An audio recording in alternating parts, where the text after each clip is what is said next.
ایک بچہ اپنی ماں کے ساتھ دکان میں داخل ہوا۔ دکاندار نے بچے کی طرف دیکھا تو وہ اسے بہت ہی پیارا لگا۔ دکاندار نے ٹافیوں والا ڈبہ اٹھایا اور کھول کر بچے کے سامنے کر دیا۔ بچے نے سوالیہ نظروں سے دکاندار کی طرف دیکھا تو دکاندار نے کہا، بیٹا آپ اس میں سے ٹافیاں لے لو۔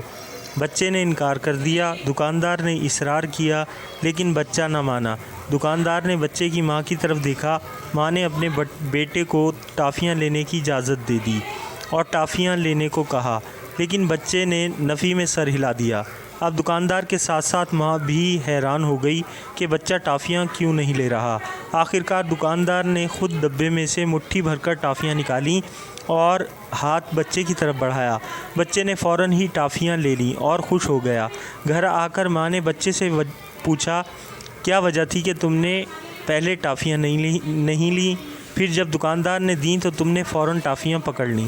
بچے نے مسکرا کر کہا کہ پہلے دکاندار مجھے ڈبے میں سے ٹافیاں نکالنے کو کہہ رہا تھا اور میرے ہاتھ چونکہ چھوٹے ہیں تو میری مٹھی میں کم ٹافیاں آتی، لیکن جب دکاندار نے خود مٹھی بھری تو اس کا ہاتھ بڑا ہونے کی وجہ سے ٹافیاں زیادہ آئیں، تو اس لیے میں نے لے لیں۔ ماں یہ سن کر مسکرا دی۔